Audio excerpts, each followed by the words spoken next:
ನಮಸ್ಕಾರ ಸ್ನೇಹಿತರೆ, GCV ಚಾನಲ್ಗೆ ನಿಮಗೆ ಸ್ವಾಗತ. ಇಲ್ಲಿ ನಾವು ಭಾಗೀರಥಿ ನದಿಯ ವೀಕ್ಷಣಾ ಧ್ಯಾನವನ್ನು ಮಾಡುತ್ತಿದ್ದೇವೆ. ಈ ನದಿಯ ವೀಕ್ಷಣಾ ಧ್ಯಾನ ನಿಮಗೆ ಅರ್ಥ ಆದರೆ ಮುಕ್ತಿ ಪಡೆಯಲು ಈ ಒಂದು ವಿಡಿಯೋ ಸಾಕು. ಭಾಗೀರಥಿ ನದಿಯ ಸುಂದರ ನೋಟ, ಸುಮಧುರ ಸಂಗೀತ, ಜ್ಞಾನೋದಯಕ್ಕೆ ಹೊಸ ಮಾರ್ಗ. ನೀವು ಈ ನದಿಯನ್ನು ಸರಿಯಾಗಿ ಅರ್ಥ ಮಾಡಿಕೊಂಡರೆ ನಿಮಗೆ ಈ ಕ್ಷಣದಲ್ಲಿಯೇ ಜ್ಞಾನೋದಯವಾಗುವ ಸಾಧ್ಯತೆ ಇದೆ. ನೀವು ಮುಕ್ತಿ, ಮೋಕ್ಷ, ಜ್ಞಾನೋದಯದ ಆಕಾಂಕ್ಷಿಗಳಾಗಿದ್ದರೆ ಈ ವಿಡಿಯೋ ನಿಮಗೆ ಆ ಮಾರ್ಗದಲ್ಲಿ ಮುಂದುವರಿಯಲು ಖಂಡಿತವಾಗಿಯೂ ಸಹಾಯ ಮಾಡುತ್ತದೆ. ಇದು ನಿಮಗೆ ಚೆನ್ನಾಗಿ ಅರ್ಥವಾದರೆ ಶ್ರೀಕೃಷ್ಣ ಭಗವದ್ಗೀತೆಯಲ್ಲಿ ಹೇಳಿರುವ ಶ್ಲೋಕ, ಅಷ್ಟಾವಕ್ರ ಗೀತೆಯಲ್ಲಿ ಹೇಳಿರುವ ಶ್ಲೋಕ, ಇನ್ನೂ ಹಲವಾರು ಅಧ್ಯಾತ್ಮ ಶ್ಲೋಕಗಳ ಸಾರ ಈ ನದಿಯ ವೀಕ್ಷಣೆಯಿಂದಲೇ ನಿಮಗೆ ಅರ್ಥ ಆಗಬಲ್ಲದು. ಈಗ ನಾವು ಭಗವದ್ಗೀತೆಯ ಮತ್ತು ಅಷ್ಟಾವಕ್ರ ಗೀತೆಯ ಶ್ಲೋಕಗಳ ಅರ್ಥವನ್ನು ತಿಳಿಯೋಣ. ಭಗವದ್ಗೀತೆಯ ಶ್ಲೋಕ: ಸರ್ವಭೂತಾಸ್ತಮಾತ್ಮಾನಾಂ ಸರ್ವಭೂತಾನಿ ಚಾತ್ಮನಿ ಈಕ್ಷತೆ ಯೋಗಯುಕ್ತಾತ್ಮ ಸರ್ವತ್ರ ಸಮದರ್ಶನಃ. ಯೋಗದಲ್ಲಿ ಸ್ಥಿರನಾದವನು ಎಲ್ಲ ಜೀವಿಗಳಲ್ಲಿಯೂ ಆತ್ಮನನ್ನು ಕಾಣುತ್ತಾನೆ ಮತ್ತು ಎಲ್ಲ ಜೀವಿಗಳನ್ನು ತನ್ನ ಆತ್ಮದಲ್ಲಿಯೇ ಕಾಣುತ್ತಾನೆ. ಅವನು ಎಲ್ಲರನ್ನೂ ಸಮಭಾವದಿಂದ ನೋಡುತ್ತಾನೆ.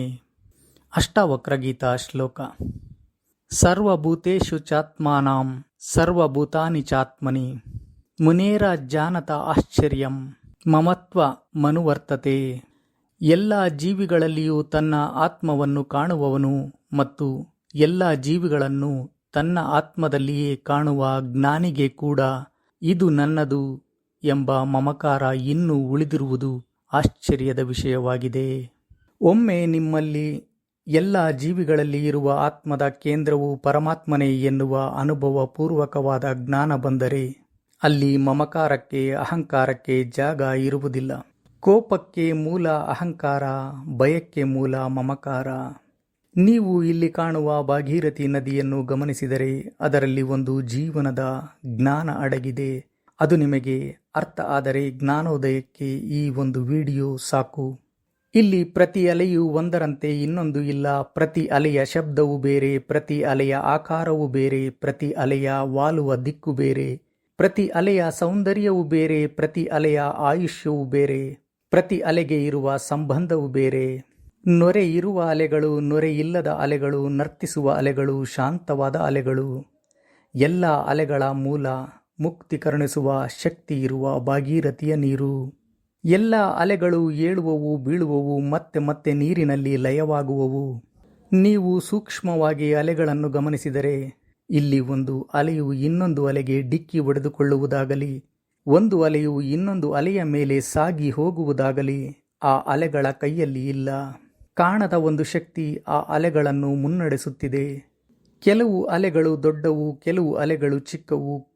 ಅವುಗಳ ಗಾತ್ರ, ಚಲನೆ ಇದ್ಯಾವುದು ಆ ಅಲೆಗಳ ಕೈಯಲ್ಲಿ ಇಲ್ಲ. ಆ ಎಲ್ಲ ಆಟಕ್ಕೆ ಮೂಲ ಭಾಗೀರಥಿ ನದಿಯ ನೀರು ಮತ್ತು ಪ್ರಕೃತಿಯ ಶಕ್ತಿ. ಹೀಗೆಯೇ ಒಂದೇ ಆತ್ಮದ ಮೂಲಕ ಜನಿಸಿದ ಸಕಲ ಜೀವರಾಶಿಯು ವಿವಿಧ ರೂಪ, ಆಕಾರ, ಅಂದ, ಚಂದ, ಶಕ್ತಿ, ಗಾತ್ರ ಪಡೆದು ಕೆಲಕಾಲ ಜೀವಿಸಿ ಎಲ್ಲವೂ ಪರಮಾತ್ಮನಲ್ಲಿಯೇ ಲಯವಾಗುವವು. ಒಂದು ಅಲೆಯು ಮತ್ತೊಂದು ಅಲೆಗೆ ಡಿಕ್ಕಿ ಹೊಡೆಯುತ್ತದೆ. ಒಂದು ಅಲೆಯು ಮತ್ತೊಂದು ಅಲೆಯ ಮೇಲೆ ಬಿದ್ದು ಚಲಿಸುತ್ತದೆ. ಒಂದು ಅಲೆಯು ನೃತ್ಯ ಮಾಡುತ್ತಾ ಚಲಿಸಿದರೆ ಮತ್ತೊಂದು ಅಲೆ ಶಾಂತವಾಗಿ ಚಲಿಸುತ್ತದೆ. ಒಂದು ಅಲೆಯು ಜೋರಾಗಿ ಸದ್ದು ಮಾಡುತ್ತಿದ್ದರೆ ಮತ್ತೊಂದು ಅಲೆಯು ಸದ್ದಿಲ್ಲದೆ ಸಾಗುತ್ತದೆ. ಇವುಗಳ ಮೂಲ ಒಂದೇ, ಮುಕ್ತಿದಾತೆ ಭಾಗೀರಥಿ. ಅದೇ ರೀತಿ ಒಂದೇ ಆತ್ಮದ ಮೂಲದಿಂದ ಜನಿಸಿದ ವ್ಯಕ್ತಿಗಳು ಒಬ್ಬರು ಮೌನವಾಗಿ ಇದ್ದರೆ ಮತ್ತೊಬ್ಬರು ಗಲಾಟೆ ಗದ್ದಲ ಮಾಡುವರು. ಕೆಲವರು ಶಾಂತವಾಗಿ ಇದ್ದರೆ ಕೆಲವರು ಆರ್ಭಟ ಮಾಡುವರು. ಕೆಲವರು ಬೀಳುವರು, ಕೆಲವರು ಏಳುವರು. ಕೆಲವರು ಒಂದು ರೀತಿ ಇದ್ದರೆ ಮತ್ತೆ ಕೆಲವರು ಮತ್ತೊಂದು ರೀತಿ ಇರುವರು. ಎಲ್ಲರೂ ನಿಮ್ಮಂತೆಯೇ ಇರಬೇಕು, ನಿಮ್ಮಂತೆಯೇ ನಡೆದುಕೊಳ್ಳಬೇಕು, ನಿಮ್ಮಂತೆಯೇ ಮಾತನಾಡಬೇಕು, ನಿಮ್ಮ ಬುದ್ಧಿಶಕ್ತಿಯನ್ನೇ ಹೊಂದಿರಬೇಕು ಎಂದು ನೀವು ಮಾಡುವ ನಿರೀಕ್ಷೆ ಎಷ್ಟು ಸೂಕ್ತ. ಹಾಗೆ ಯೋಚಿಸುವುದೇ ಪ್ರಕೃತಿಗೆ ವಿರುದ್ಧ. ಅದು ಹೇಗೆಂದರೆ ಎಲ್ಲ ಅಲೆಗಳು ಒಂದೇ ರೀತಿ ಇರಬೇಕು, ಒಂದೇ ಗಾತ್ರ ಇರಬೇಕು, ಒಂದೇ ರೀತಿ ಸದ್ದು ಮಾಡಬೇಕು ಎಂದು ನೀವು ನಿರೀಕ್ಷೆ ಮಾಡಿದ ಹಾಗೆ ಒಂದು ವೇಳೆ ನದಿಯ ಅಲೆಗಳು ಅಥವಾ ಸಮುದ್ರದ ಅಲೆಗಳು ಎಲ್ಲವೂ ಒಂದೇ ರೀತಿ, ಒಂದೇ ಗಾತ್ರ, ಒಂದೇ ಶಬ್ದ ಮಾಡಿದ್ದೇ ಆದರೆ ಅವುಗಳ ಶಬ್ದ ಸಂಗೀತವಾಗಲು ಸಾಧ್ಯವಿಲ್ಲ. ಅವುಗಳ ನೋಟ ಸುಂದರವಾಗಿ ಕಾಣಲು ಸಾಧ್ಯವಿಲ್ಲ. ಹೇಗೆ ನದಿ ಮತ್ತು ಸಮುದ್ರದ ಅಲೆಗಳ ಗಾತ್ರ, ಚಲನೆಯನ್ನು, ಶಬ್ದವನ್ನು ಕಾಣದ ಶಕ್ತಿ ತನ್ನ ಹಿಡಿತದಲ್ಲಿ ಇಟ್ಟುಕೊಂಡು ಮುನ್ನಡೆಸುವುದು, ಹಾಗೆಯೇ ಸಕಲ ಜೀವಿಗಳ ಆತ್ಮವು ಪರಮಾತ್ಮನ ಹಿಡಿತದಲ್ಲಿ ಇದೆ ಎನ್ನುವ ಸತ್ಯ ನಿಮಗೆ ಅರ್ಥವಾಗಲು ಈ ನದಿಯ ವೀಕ್ಷಣೆ ಸಾಕು.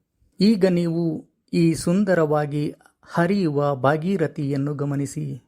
ಈ ಹರಿಯುವ ನದಿಯನ್ನು ನೋಡುತ್ತಾ ಧ್ಯಾನ ಸ್ಥಿತಿಯಲ್ಲಿ ನಿಮ್ಮನ್ನು ನೀವು ತೊಡಗಿಸಿಕೊಂಡು ಅಲ್ಲಿ ಗೋಚರಿಸುವ ಪ್ರತಿ ಅಲೆಗಳನ್ನು ಗಮನಿಸುತ್ತಾ, ಎಲ್ಲ ಅಲೆಗಳ ಚಲನೆ, ಆಕಾರ, ರೂಪವನ್ನು ನೋಡುತ್ತಾ, ಆ ಅಲೆಗಳ ಸಮೂಹದಿಂದ ಬರುವ ಶಬ್ದವನ್ನು ಕೇಳುತ್ತಾ, ವೀಕ್ಷಣೆ ಮಾಡುತ್ತಾ, ಆ ವೀಕ್ಷಣಾ ಧ್ಯಾನದಲ್ಲಿ ಲೀನವಾಗಿ ಹೋಗಿ.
ಸ್ನೇಹಿತರೆ, ಇದಾಗಿತ್ತು ಮುಕ್ತಿದಾತೆ ಭಾಗೀರಥಿ ನದಿಯ ವೀಕ್ಷಣಾ ಧ್ಯಾನ.